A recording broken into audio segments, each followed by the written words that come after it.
ಸ್ನೇಹಿತರೆ ನಮಸ್ಕಾರ. ನೇರವಾಗಿ ಹೇಳಿದ್ರೆ ಇದೇ ಮೇಲೆ ಬಂದು ಒದ್ರಂತೆ. ಹೌದು ಸ್ನೇಹಿತರೆ, ಈ ಮಾತು ಯಾಕೆ ಹೇಳ್ತಿದ್ದೀನಂದರೆ, ಕನ್ನೇರಿ ಮಠದ ಸ್ವಾಮಿಗಳು ಕೆಲವೊಂದು ಮಾತು ಹೇಳಿದ್ದಾರೆ. ಅದು ನೇರವಾಗಿ ಹೇಳಿದ್ದಾರೆ. ಅದು ಯಾರಿಗೆ ಕುಂಡಿಗೆ ಉರಿಬೇಕು ಅವ್ರಿಗೆ ಉರಿದಿದ ಪರಿಣಾಮ ಇವತ್ತು ಕೆಲವು ಅಂಧ ಭಕ್ತರು ಏನು ಮಾಡಕತ್ತಾರಂದರೆ, ರಸ್ತೆ ಮೇಲೆ ನಮ್ಮ ಕಾಡಸಿದ್ದೇಶ್ವರ ಮಹಾಸ್ವಾಮಿಗಳ ಫೋಟೋಗಳಿಗೆ ಚಪ್ಪಲಿಂದ ಹೊಡಿತಾ ಇದ್ದಾರೆ, ಫೋಟೋಗಳನ್ನು ಸುಡ್ತಾ ಇದ್ದಾರೆ. ಅವರವರ ತಿಂಡಿ ಇದೆ, ಅವರವರ ಚಟ ಇದೆ, ಅವರವರ ಆಕ್ರೋಶ ಈ ರೀತಿಯಾಗಿ ವ್ಯಕ್ತಪಡಿಸ್ತಾರೆ. ಅದು ವ್ಯಕ್ತಪಡಿಸಲಿ ಅವರು. ಇದೆಲ್ಲ ಯಾರು ಮಾಡ್ತಾರೆ ಅಂದರೆ, ಇದು ಮೂರ್ಖರು ಮಾಡ್ತಾರೆ, ಶತಮೂರ್ಖರು ಮಾಡ್ತಾರೆ. ಹಿಂದೂ ಧರ್ಮದಲ್ಲಿ ಹುಟ್ಟಿ ಅಪ್ಪಗೂ ಹುಟ್ಟಿ ಬಾಜು ಮನೆಗೆ ಅಪ್ಪ ಅಂತಾರಲ್ಲ, ಅಂಥವರು ಕನ್ನೇರಿ ಮಠದ ಸ್ವಾಮಿಗಳ ಬಗ್ಗೆ ಕೆಟ್ಟ ಮಾತುಗಳನ್ನು ಆಡ್ತಾ ಇದ್ದಾರೆ. ಇದು ಅವ್ರ ಬಗ್ಗೆ ಬಿಟ್ಬಿಡಿ. ಆದರೆ ಕನ್ನೇರಿ ಮಠದ ಸ್ವಾಮಿಗಳು ಏನು ಮಾಡ್ತಿದ್ದಾರೆ ಅವ್ರ ಬಗ್ಗೆ ಸ್ವಲ್ಪ ವಿಚಾರ ಮಾಡಬೇಕು. ಇವತ್ತು ಯಾವುದಂದರೆ, ವಿಜಯಪುರದ ಜಿಲ್ಲೆಯಾದಂಥ ಕನ್ನೇರಿ ಮಠದ ಕಾಡಸಿದ್ದೇಶ್ವರದ ಮಹಾಸ್ವಾಮಿಗಳನ್ನು ಅವರಿಗೆ ಬ್ಯಾನ್ ಮಾಡಿದೆ, ಅಂದರೆ ನಿಷೇಧ ಮಾಡಿದೆ. ಕಾರಣ ಏನಂದರೆ, ಜಾತಿಯಲ್ಲಿ ಬೆಂಕಿ ಹಚ್ಚುತ್ತಿದ್ದಾರೆ, ಬಸವಣ್ಣನ ಬಗ್ಗೆ ವಿರೋಧ ಮಾತಾಡುತ್ತಿದ್ದಾರೆ. ಹಾಗಾಗಿ ಬಂದರೆ ಅವರ ಮೇಲೆ ಹಲ್ಲೆ ಆಗುವ ಪ್ರಯತ್ನ ನಡೀತಾ ಇದೆ, ಅವರನ್ನು ಈ ರೀತಿಯಾಗಿ ಮುಟ್ಟುಗೋಲು ಹಾಕ್ಬೋದು, ಏನೋ ಒಂದು ಇರುತ್ತೆ, ಸರ್ಕಾರದ ಒಂದು ವಿಚಾರದಲ್ಲಿ ಏನೋ ಒಂದು ಇರುತ್ತೆ. ಆದರೆ ಭಾರತದಲ್ಲಿ ವಾಕ್ ಸ್ವಾತಂತ್ರ್ಯ ಇದೆ, ಪ್ರತಿಯೊಬ್ಬರು ಕೂಡ ಮಾತಾಡಬೇಕಾದ್ರೆ ಯಾರ ವಿರುದ್ಧನೂ ಅಲ್ಲ. ಭಾರತದಲ್ಲಿ ವಾಕ್ ಸ್ವಾತಂತ್ರ್ಯ ಇದೆ. ಯಾರು ನಮ್ಮ ಸನಾತನ ಧರ್ಮವನ್ನು ಒಡಿತಾ ಇದ್ದಾರೆ, ಹಾಳು ಮಾಡ್ತಾ ಇದ್ದಾರೆ, ಅಂತಹವರ ಬಗ್ಗೆ ನೇರವಾಗಿ ಸ್ವಾಮೀಜಿಗಳವರು ಮೆಟ್ಟ ಹರಿಯುವಾಗೆ ಹೊಡೆಯುವಾಗೆ, ಅವರು ಇಲ್ಲಿ ಮೆಟ್ಟ ಹರಿಯುವಾಗೆ ಹೊಡೆದಂಗೆ ಹೊಡಿಬೋದು. ಮೆಟ್ಲೆ ಹೊಡೆದಂಗಲ್ಲ, ಮಾತಿನಿಂದ ಹೊಡೆದಿದ್ದು ಯಾರಪ್ಪ ಅಂದರೆ ಅದು ನಮ್ಮ ಕನ್ನೇರಿ ಮಠದ ಸ್ವಾಮೀಜಿಗಳು. ಅದಕ್ಕೆ ಅವರಿಗೆ ಸಿಕ್ಕಾಪಟ್ಟೆ ತ್ರಾಸಾಗಿದೆ. ಅದು ಅವರಿಗೆ ಕರಗಿಸೋಕ್ಕೆ ಆಗ್ತಾ ಇಲ್ಲ. ವಿಜಯಪುರದ ಸಚಿವರೊಬ್ಬರು ಏನು ಮಾಡಿದ್ದಾರೆ, ಸ್ವಾಮೀಜಿಯವರನ್ನು ಜಿಲ್ಲಾಕ್ಕೆ ಬರದ ಹಾಗೆ ಅವರನ್ನು ನಿಷೇಧ ಮಾಡಿದ್ದಾರೆ. ಇದು ಪ್ರತಿಯೊಬ್ಬ ರೈತರಿಗೆ ಆಕ್ರೋಶವಾಗಿದೆ, ಪ್ರತಿಯೊಬ್ಬ ಹಿಂದೂಗಳಿಗೆ, ಸನಾತನಗಳಿಗೆ ಇದು ಬಹಳ ಅತ್ಯಂತ ದುಃಖದ ವಿಚಾರ. ಯಾಕೆ ನೋಡಿ, ಒಬ್ಬ ಸ್ವಾಮೀಜಿ, ಒಬ್ಬ ಸಾಮಾನ್ಯ ಮನುಷ್ಯ ಅಲ್ಲ, ಸ್ವಾಮೀಜಿ, ಸುಮ್ಮನೆ ಸ್ವಾಮೀಜಿ ಅಲ್ಲ, ಅವರು ಕಾಡಸಿದ್ದೇಶ್ವರ ಸ್ವಾಮೀಜಿ, ಅತ್ಯಂತ ದೇಶದ ಏಕೈಕ ನಂಬರ್ 1 ಸ್ವಾಮೀಜಿ. ಅಂದರೆ ಅವರು ನೋಡಬಹುದು 28 ದೇಶಿ ಗೋವು ತಳಿಗಳನ್ನು, ಸುಮಾರು 2000 ಆಕಳುಗಳನ್ನು ರಕ್ಷಣೆ ಮಾಡ್ತಿದ್ದಾರೆ. ಹೋರಿಗಳು, ಎತ್ತುಗಳು, ಆಕಳುಗಳನ್ನು ಅವರ ಗೋಶಾಲೆಯಲ್ಲಿ, ಅಂದರೆ ಮಹಾರಾಷ್ಟ್ರದ ಕೊಲ್ಹಾಪುರ ಜಿಲ್ಲೆಯ ಕನ್ನೇರಿ ಮಠದಲ್ಲಿ ಅವರು ಒಂದು ದೊಡ್ಡ ಪ್ರಮಾಣದ ಗೋಶಾಲೆಯನ್ನು ನಿರ್ಮಾಣ ಮಾಡಿ, ಆ ಗೋಶಾಲೆಯಲ್ಲಿ ಸುಮಾರು ದೇಶದ ವಿವಿಧ 28 ತಳಿಗಳನ್ನು ಸಂರಕ್ಷಣೆ ಮಾಡ್ತಾ ಇದ್ದಾರೆ. ಮತ್ತು ಕನ್ನೇರಿ ಮಠದ ಸ್ವಾಮೀಜಿಗಳು ರೈತರಿಗೆ ಜಾಗೃತಿ ಮಾಡಿಸ್ತಿದ್ದಾರೆ, ಬಹಳಷ್ಟು ಜಾಗೃತಿ ಮೂಡಿಸ್ತಿದ್ದಾರೆ. ಅವರು ಸಭೆ ಸಮಾರಂಭಗಳಲ್ಲಿ ಹೇಳ್ತಿದ್ದಾರೆ. ಇವತ್ತು ಎಷ್ಟೋ ಯುವಕರು ಹಳ್ಳಿಯನ್ನು ಬಿಟ್ಟು ಪಟ್ಟಣಕ್ಕೆ, ನಗರಕ್ಕೆ, ಬೆಂಗಳೂರು, ಮುಂಬೈ, ಪುಣೆ ನಗರಕ್ಕೆ ಹೋಗ್ತಾ ಇದ್ದಾರೆ. ಕಾರಣ ಏನಂದರೆ, ಉದ್ಯೋಗ ಸಿಗ್ತಾ ಇಲ್ಲ ಅಂತೇಳಿ. ಅದಕ್ಕೆ ಸ್ವಾಮೀಜಿಯವರೊಂದು ಪ್ರಯತ್ನ ಮಾಡ್ತಿದ್ದಾರೆ. ಯಾವ ರೀತಿ ಪ್ರಯತ್ನ ಮಾಡ್ತಿದ್ದಾರೆ ಅಂದರೆ, ಅದು ನಮ್ಮ ದೇಶದ ಪ್ರತಿಯೊಬ್ಬ ಯುವಕರು ತಮ್ಮ ಹಳ್ಳಿಯಲ್ಲೇ ಉದ್ಯೋಗ ಮಾಡಬೇಕು. ಅದು ಗೋ ಆಧಾರಿತ ಉದ್ಯೋಗ ಮತ್ತು ವ್ಯವಸಾಯ ಆಧಾರಿತ ಉದ್ಯೋಗ. ಪ್ರತಿಯೊಬ್ಬರು ಕೂಡ 1 ಎಕರೆದಲ್ಲಿ 1 ಲಕ್ಷ ಗಳಿಸ್ಬೇಕಂತೇಳಿ ಸ್ವಾಮೀಜಿ ನಿರ್ಧಾರ ಆಗಿತ್ತು. 1 ಲಕ್ಷ ಅಲ್ಲ, 10 ಲಕ್ಷವರೆಗೂ ಗಳಿಸ್ಬೋದು ಒಬ್ಬ ರೈತ ಅಂಥೇಳಿ ಅದು ಪ್ರಯತ್ನ ಮಾಡ್ತಿರೋದು ಏಕೈಕ ಸ್ವಾಮೀಜಿ ಅಂದರೆ ಅದು ಮಹಾರಾಷ್ಟ್ರದ ಕನ್ನೇರಿಯ ಕೊಲ್ಹಾಪುರದ ಅದೃಶ್ಯ ಕಾಡಸಿದ್ದೇಶ್ವರ ಮಹಾಸ್ವಾಮಿಗಳು. ಇವ್ರ ಕೆಲಸ ಕೆಲವರಿಗೆ ತ್ರಾಸಾಗ್ತಾಯಿದೆ. ಯಾಕಂದರೆ ನೇರವಾಗಿ ಹೇಳ್ತಾರಲ್ಲ, ಇದ್ದದ್ದನ್ನು ಇದ್ದಾಗ ಹೇಳಿದ್ರೆ ಉಂಡಿ ಉರಿತದಂಥ ಕೆಲವರಿಗೆ. ಅದು ಸ್ವಾಮೀಜಿ ಮಾತುಗಳು ಆಡಿದ್ದಾರೆ. ಆ ಮಾತಿನ ಪರವಾಗಿ ಇವತ್ತು ಏನಾಗ್ತಿದೆ, ಸ್ವಾಮೀಜಿ ಫೋಟೋಗೆ ಚಪ್ಪಲಿಯಿಂದ ಹೊಡಿತಿದ್ದಾರೆ, ಸ್ವಾಮೀಜಿಯವರ ಫೋಟೋಗಳನ್ನು ಸುಡ್ತಾ ಇದ್ದಾರೆ. ಅದು ಯಾರು ಮಾಡ್ತಾರೆ ಅಂದರೆ ಶತಮೂರ್ಖರು. ಅವರಿಗೆ ಗೊತ್ತಿಲ್ಲ, ಗಂಧ ಗೊತ್ತಿಲ್ಲ, ಗಾಳಿನೂ ಗೊತ್ತಿಲ್ಲ, ಯಾವನೋ ಎಲ್ಲಿದೆ ಹೇಳಿದನಂತೆ ಅದನ್ನು ಮೂಢನಂಬಿಕೆ ಮಾಡಿಕೊಂಡು ಇವತ್ತು ಯಾವುದೋ ಹೆಸರು ಮ್ಯಾಗ, ಯಾವುದೋ ಜಾತಿ ಹೆಸರು ಮ್ಯಾಗ, ಯಾವುದೋ ಇದ್ರ ಹೆಸರು ಮ್ಯಾಗ ಇವತ್ತು ಹೋರಾಟ ಮಾಡ್ತಾಯಿದ್ದಾರೆ. ಮಾಡಿರಿ, ನೀವು ಎದಕ್ಕೂ ಬರಲ್ಲ, ಏನೂ ಆಗಲ್ಲ ನಿಮ್ಮ ಕೈಲೇ. ಇವತ್ತು ಕಾಡಸಿದ್ದೇಶ್ವರ ಸ್ವಾಮೀಜಿಗಳು ಇವತ್ತು ಇಡೀ ದೇಶದಲ್ಲಿ ಹೆಸರುವಾಸಿಯಾಗಿದ್ದಾರೆ. ಅವರ ಹೆಸರು ಹಾಳು ಮಾಡೋಕ್ಕೆ ನಿಮ್ಮ ಅಪ್ಪನಿಂದಲೂ ಸಾಧ್ಯವಿಲ್ಲ. ಮುಂದಿನ ದಿನಗಳಲ್ಲಿ ಪ್ರತಿಯೊಬ್ಬರಲ್ಲಿ ನಾನು ವಿಚಾರ ಮಾಡ್ತೀನಿ.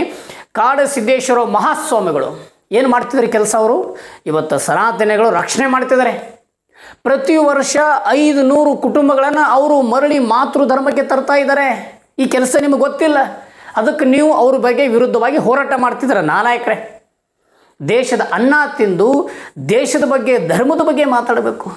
ಅಪ್ಪು ಹುಟ್ಟಿ ಬೇರೆದವನಿಗೆ ಜೈ ಅಂದಂಗೆ ಐತಲೇ ನಿಮ್ಮ ಮಾತುಗಳು. ಸ್ವಲ್ಪ ತಿಳ್ಕೋರಿ. ಕಾಡಸಿದ್ದೇಶ್ವರ ಸ್ವಾಮಿಗಳು ಕೆಲಸ ಅತ್ಯಂತ ಶ್ಲಾಘನೀಯ. ಯಾಕಂದರೆ ಅವರು ಧರ್ಮ ಒಡೆಯುವಂಥ ಕೆಲಸ ನಿಮ್ಮ ಥರ ಮಾಡ್ತಾ ಇಲ್ಲ. ಅವರು ಧರ್ಮವನ್ನು ಜೋಡಣೆ ಮಾಡ್ತಾ ಇದ್ದಾರೆ, ದೇಶವನ್ನು ಕಟ್ತಾ ಇದ್ದಾರೆ, ರೈತರ ಬಾಳನ್ನು ಕಟ್ತಾ ಇದ್ದಾರೆ ಅವರು ಸ್ವಾಮೀಜಿಯವರು. ಇಂತಹ ಸ್ವಾಮೀಜಿಯನ್ನು ಈ ರೀತಿಯಾಗಿ ಅಪಮಾನ ಮಾಡ್ತಿರಲ್ಲ, ನಿಮಗೆ ನಾಚಿಕೆ ಮಾನ ಮರ್ಯಾದೆ ಏನೂ ಇಲ್ಲ. ಶತಮೂರ್ಖರು ನೀವು, ಶತಮೂರ್ಖರು, ಅತ್ಯಂತ ಶತಮೂರ್ಖರು. ನಾನು ಈ ವಿಚಾರ ಪ್ರತಿಯೊಬ್ಬರು ಕೂಡ ಖಂಡಿಸಬೇಕು. ಸ್ವಾಮೀಜಿ ಮೇಲೆ ಈ ರೀತಿಯಾಗಿ ದಾಳಿಗಳು ನಡೀತಾ ಇದೆ. ಸ್ವಾಮೀಜಿಯವರ ಹೆಸರನ್ನು ಕೆಟ್ಟ ಹೆಸರು ಮಾಡ್ತಾ ಇದ್ದಾರೆ ಇಂತಹ ನಾಲಾಯಕ ಧರ್ಮದ್ರೋಹಿಗಳು, ದೇಶದ್ರೋಹಿಗಳು. ಭಾರತದ ಅನ್ನ ತಿಂದು ರೈತರು ದುಡಿಬೇಕು, ರೈತರಿಂದಲೇ ಇವತ್ತು ದೇಶ ಕಟ್ಟಬಹುದು ಅಂತ ಹೇಳಿದ ವ್ಯಕ್ತಿ ಯಾರಂದರೆ ಅದು ಕಾಡಸಿದ್ದೇಶ್ವರ ಸ್ವಾಮಿಗಳು. ಇಂತಹ ಸ್ವಾಮೀಜಿಗಳಿಗೆ ಅಪಮಾನ ಮಾಡ್ತಿದ್ದೀರ. ಪ್ರತಿಯೊಬ್ಬರು ಕೂಡ ರೈತರು ಖಂಡಿಸಬೇಕು. ವಿಜಯಪುರದಲ್ಲಿ ಬಸನಗೌಡ ಪಾಟೀಲ್ ಯತ್ನಾಳ್ ಹೇಳಿದ್ದಾರೆ, ಮುಂದಿನ ದಿನಗಳಲ್ಲಿ ಕಾಡಸಿದ್ದೇಶ್ವರದ ಅಭಿಮಾನಿಗಳು ನಾವೆಲ್ಲ ಸೇರಿ ಒಂದು ದೊಡ್ಡ ಮಟ್ಟದಲ್ಲಿ ಪ್ರತಿಭಟನೆ ಮಾಡ್ತೀವಿ. ಒಂದೇ ವೇಳೆ ಕಾಡಸಿದ್ದೇಶ್ವರ ಸ್ವಾಮೀಜಿಯವರಿಗೆ 2 ತಿಂಗಳ ನೀವು ನಿಷೇಧ ಮಾಡಿರಲ್ಲ, ವಿಜಯಪುರ ಜಿಲ್ಲೆಗೆ ಬರದಾರದಾಗೆ ಅದನ್ನು ವಾಪಸ್ ತಗೋಬೇಕು. ಒಂದು ವೇಳೆ ನೀವು ವಾಪಸ್ ಏನಾದರೂ ತಗೋಲಿಲ್ಲ ಅಂದರೆ ಇಡೀ ರೈತಾಪಿ ಸಮುದಾಯ ದೊಡ್ಡ ಮಟ್ಟದಲ್ಲಿ ಒಂದು ಹೋರಾಟ ಮಾಡ್ತೀವಿ. ಇದು ಪ್ರತಿಯೊಬ್ಬರು ಕೂಡ ಎಚ್ಚರಿಕೆ ಹೇಳ್ತೀವಿ. ನಾವು ರೈತರು, ನಾವು ದೇಶಾಭಿಮಾನಿಗಳು, ನಾವು ಧರ್ಮ ಪ್ರೇಮಿಗಳು, ನಾವು ಸನಾತನಿಗಳು, ನಾವೆಲ್ಲ ಕಾಡಸಿದ್ದೇಶ್ವರದ ಸ್ವಾಮೀಜಿಯವರ ಹಿಂದುಗಡಿದ್ದೀವಿ. ಯಾಕಂದರೆ ಇವತ್ತು ಧರ್ಮ ರಕ್ಷಣೆ ಮಾಡುವುದು ಸ್ವಾಮೀಜಿ ಕರ್ತವ್ಯ. ಇವತ್ತು ಎಷ್ಟೋ ಸ್ವಾಮೀಜಿಗಳಿದ್ದಾರೆ. ಇವತ್ತು ಮಠಗಳು ನೋಡ್ರಿ, ನೀವು ನಿಜವಾಗ್ಲೂ ಹೇಳ್ತೀರ. ನಾನು ಎಷ್ಟೋ ಸ್ವಾಮೀಜಿಗಳು ಓಪನ್ ಹೇಳ್ತೀನಿ, ನನಗೆ ಯಾವುದು ಅಂಜಿಕೆ ಭಯ ಯಾವುದೂ ಇಲ್ಲ ನನಗೆ. ಇವತ್ತು ಎಷ್ಟೋ ಸ್ವಾಮೀಜಿಗಳು ಮಠದಲ್ಲಿ ಎಣ್ಣೆ ಹೊಡೆದು ಪಾರ್ಟಿ ಮಾಡಿ ಆರಾಮ್ ಮಲ್ಕೋತಾರೆ. 10 ಗಂಟೆ ಬೆಳಿಗ್ಗೆ ಏಳ್ತಾರೆ, ಎದ್ದು ಆರಾಮ್ಸೆ. ಅವರಿಗೆ ಗಂಧನ ಗೊತ್ತಿಲ್ಲ, ಗಾಳಿನ ಗೊತ್ತಿಲ್ಲ. ಒಂದು ಧರ್ಮದ ಬಗ್ಗೆ ಶ್ಲೋಕ ಹೇಳಂದರೆ ಶ್ಲೋಕದ ಬಗ್ಗೆನೇ ಗೊತ್ತಿಲ್ಲ ಅವರಿಗೆ. ಇಂಥವರು ಮಠಾಧಿಪತಿಗಳಾಗಿದ್ದಾರೆ ಕೆಲವರು ಕರ್ನಾಟಕದಲ್ಲಿ, ದೇಶದಲ್ಲಿ. ಇಂಥವರ ಬಗ್ಗೆ ಮೊದಲು ತೊಡೆತಟ್ಟಿ ನಿಂತ್ಕೋಬೇಕು ಪ್ರತಿಯೊಬ್ಬ ಹಿಂದೂಗಳು. ಇಂತಹ ನಕಲಿ ಸ್ವಾಮಿಗಳು ಇವತ್ತು ಸಮಾಜದಲ್ಲಿ ತುಂಬ ಜನ ಇದ್ದಾರೆ. ಇಂಥವ್ರ ಬಗ್ಗೆ ಪ್ರತಿಯೊಬ್ಬರು ಕೂಡ ಎಚ್ಚರಿಕೆ ಇರಬೇಕು. ಆದರೆ ಸಮಾಜವನ್ನು ಕಟ್ಟುತ್ತಿರುವಂಥ ಏಕೈಕ ಸ್ವಾಮೀಜಿ ಕರ್ನಾಟಕದಲ್ಲಿ ಅಂದರೆ ಅದು ರೈತರನ್ನು ಬಾಳನ್ನು ಹಸನಾಗಿಡಬೇಕಂತೇಳಿ ಅವರು ಆಯುರ್ವೇದಿಕ್ ಮುಖಾಂತರ ಇಡೀ ಜನರಿಗೆ ತಲುಪಿಸ್ತಿದ್ದಾರೆ. ಉತ್ತಮ ಚಿಕಿತ್ಸೆ, ಸ್ವಲ್ಪದಲ್ಲಿ ದುಡ್ಡು. ಇವತ್ತು ಹಾಸ್ಪಿಟಲ್ ನೋಡ್ಬೋದು, ಎಷ್ಟು ಇವತ್ತು ಲಕ್ಷಾನುಗಟ್ಟಲೆ ಖರ್ಚು ಮಾಡಿ ಇವತ್ತು ಸಾಯ್ತಾ ಇದ್ದಾರೆ ಜನ. ಕಡಿಮೆ ದುಡ್ಡಿನಲ್ಲಿ ಅತ್ಯಂತ ಹೆಚ್ಚಿನ ಲಾಭವನ್ನು ಪಡ್ಕೋಬೇಕು ರೈತರು, ಜನರು ಅಂತೇಳಿ ಅದು ಶಪಥ ಯಾರ್ದಿದ್ದಾರೆ? ಕಾಡಸಿದ್ದೇಶ್ವರ ಮಹಾಸ್ವಾಮಿಗಳದ್ದು. ಇವರು ಕೆಲಸ ಮಾಡ್ತಿದ್ದಾರೆ ಕರ್ನಾಟಕದಲ್ಲಿ. ಇಂಥವರನ್ನು ಈ ರೀತಿಯಾಗಿ ಅಪಹಾಸ್ಯ ಮಾಡ್ತಿದ್ದಾರೆ. ಇವರನ್ನು ಜಿಲ್ಲೆಗೆ ನಿಷೇಧ ಹೇರಿದ್ದು ಇದು ಬಹುಶಃ ಪ್ರತಿಯೊಬ್ಬರು ಖಂಡಿಸಬೇಕು. ಇದು ಸರ್ಕಾರ ಬಹಳಷ್ಟು ತಪ್ಪು ಮಾಡ್ತಾ ಇದೆ.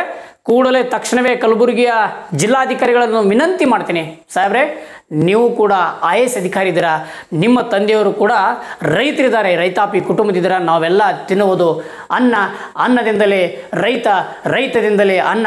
ಯಾಕಂದರೆ ಇವೆಲ್ಲ ನಮ್ಮ ದೇಶದ ಬೆನ್ನೆಲುಬು. ರೈತ ಇದ್ದರೆ ಅನ್ನ ಬೇಕೆಂದರೆ ರೈತ ಬೇಕು. ಆ ರೈತ ಸಮಾಜವನ್ನು ಕಟ್ಟುತ್ತಿರುವಂಥ ಏಕೈಕ ಸ್ವಾಮೀಜಿ ಅಂದರೆ ಅದು ಕಾಡಸಿದ್ದೇಶ್ವರದ ಮಹಾಸ್ವಾಮಿಗಳು. ನಾನು ಎಲ್ಲ ರೈತ ಪರ ಸಂಘಟನೆಗಳನ್ನು ವಿನಂತಿ ಮಾಡ್ತೀನಿ, ಪ್ರತಿಯೊಬ್ಬರು ಕೂಡ ಕಾಡಸಿದ್ದೇಶ್ವರದ ಮಹಾಸ್ವಾಮಿಗಳ ಬೆನ್ನಿಗೆ ಇರಬೇಕಂತೇಳಿ ಒಂದು ವಿನಂತಿ ಮಾಡ್ತೀನಿ. ಇವತ್ತು ರೈತ ಸಂಘಟನೆಗಳು ಭಾಳಷ್ಟು ದೊಡ್ಡ ಪ್ರಮಾಣದಲ್ಲಿ ಒಂದು ಪ್ರತಿಭಟನೆ ಮಾಡ್ತಿದ್ದಾರೆ. ಕಾರಣ ಏನಂದರೆ ಇವತ್ತು ರೈತರಿಗೆ ಸಂಪೂರ್ಣವಾಗಿ ಬೆಳೆ ಪರಿಹಾರ ಸಿಗ್ತಾ ಇಲ್ಲ. ಇವತ್ತು ರೈತರು ಭಾಳಷ್ಟು ಅತಿವೃಷ್ಟಿಯಿಂದ ಅನಾವೃಷ್ಟಿಯಿಂದ ಇವತ್ತು ಹಾಳಾಗ್ತಿದೆ, ಬೆಳೆಗಳೆಲ್ಲ ಹಾಳಾಗಿದೆ. ರೈತರಿಗೆ ವಿಶೇಷವಾಗಿ ಕಾಳಜಿ ವಹಿಸಬೇಕಂತ ಇವತ್ತು ರೈತ ಸಂಘಟನೆಗಳು ಹೋರಾಟ ಮಾಡ್ತಿದೆ. ತಮಗೆ ನಾನು ವಿನಂತಿ ಮಾಡ್ತೀನಿ, ಅದೃಶ್ಯ ಕಾಡಸಿದ್ದೇಶ್ವರದ ಮಹಾಸ್ವಾಮಿಗಳು ನೀವು ಕೂಡ ಹೋರಾಟ ಮಾಡಬೇಕು, ಇಡೀ ರೈತರು ಕೂಡ ಹೋರಾಟ ಮಾಡಬೇಕು. ಸ್ವಾಮೀಜಿಯವರನ್ನು ತಕ್ಷಣವೇ ವಿಜಯಪುರ ಏನು ನೀವು ನಿಷೇಧ ಹೇರಿಲ್ಲ ಜಿಲ್ಲೆಗೆ ಬರಲಾರ್ದಾಗೆ ಅದನ್ನು ತಕ್ಷಣವೇ ಸರ್ಕಾರ ವಾಪಸ್ ತಗೋಬೇಕಂತೇಳಿ ನಾನು ಸರ್ಕಾರಕ್ಕೆ ಎಚ್ಚರಿಕೆ ಮತ್ತು ಮನವಿ ಮಾಡ್ತಾಯಿದ್ದೀನಿ. ಇವತ್ತು ಧರ್ಮವನ್ನು ಒಡೆಯುತ್ತಿರಿಂದ ಹಾಳಾಗ್ತಾ ಇಲ್ಲ, ಯಾರು ಧರ್ಮದಲ್ಲಿ ಇದ್ಕೊಂಡು ಧರ್ಮ ದ್ರೋಹ ಕೆಲಸ ಮಾಡ್ತಿದ್ರಲ್ಲ ಇವರಿಂದ ಸಮಾಜವನ್ನು ಹಾಳಾಗ್ತದೆ. ಇಂಥವರ ವಿರುದ್ಧ ಸ್ವಾಮೀಜಿ ತೊಡೆತಟ್ಟಿ ನಿಂತಿದ್ದಾರೆ. ಅದಕ್ಕೆ ಕೆಲವರಿಗೆ ಕುಂಡಿ ಉರಿತಾ ಇದೆ.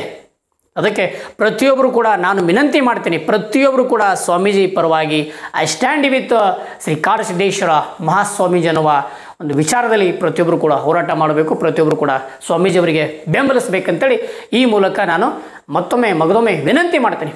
ಬಹುಶಃ ಅದೃಶ್ಯ ಕಾಡಸಿದ್ದೇಶ್ವರ ಸ್ವಾಮೀಜಿಯವರ ಮಠದಲ್ಲಿ ಗುರುಕುಲ ಪದ್ಧತಿ ಇದೆ. ಒಂದು ಗುರುಕುಲ ಸಿಸ್ಟಮ್ ಮಾಡಿದ್ದಾರೆ. ಸುಮಾರು 100 ವಿದ್ಯಾರ್ಥಿಗಳು ಅವ್ರ ಬಳಿ ಇದ್ದಾರೆ.